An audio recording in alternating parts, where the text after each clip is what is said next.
নমস্কার বন্ধুরা, মনীষা রান্নাঘরে সবাইকে স্বাগতম। আজকে আমি রান্না করব লোটে মাছের টক। এখানে আমি 500 গ্রাম লোটে মাছ নিয়েছি। প্রথমে আমি লবণ হলুদ ভালো করে মাখিয়ে নেব।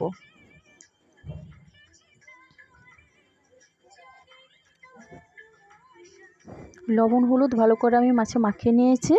এরপরে একটা বাটিতে তেঁতুল নিয়ে জল দিয়ে ভিজিয়ে রেখেছিলাম। এবার কড়াই গরম করে দিয়ে দিব সর্ষের তেল।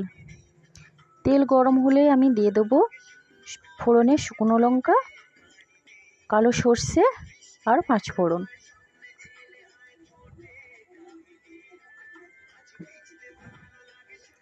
এরপর আমি মাছগুলো দিয়ে দিচ্ছি। মাছগুলো আলতো করে আমি নাড়িয়ে নেব। এখানে আমি তেঁতুল জলে দিয়ে দিব পরিমাণ মতো হলুদ আর লবণ।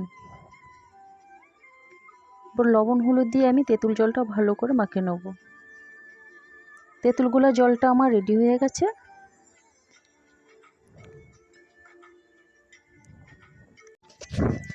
এবার আমি তেঁতুল জলটা দিয়ে দিলাম।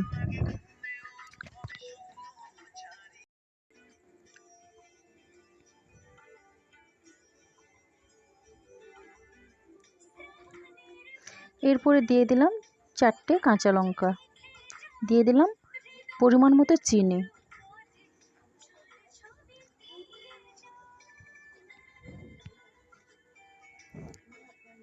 আমি এখানে তেঁতুলের টকটা ভালো করে ফুটিয়ে নেব।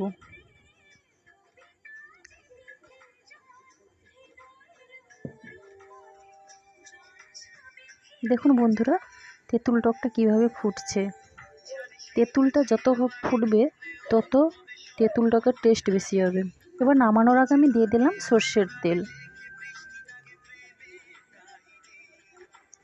দেখুন বন্ধুরা, লোটে মাছের টকটা আমার দেখতে কেমন হয়েছে। এবার আমি নামিয়ে নেব। রেডি হয়ে গেছে আমার লোটে মাছের তেঁতুল টক।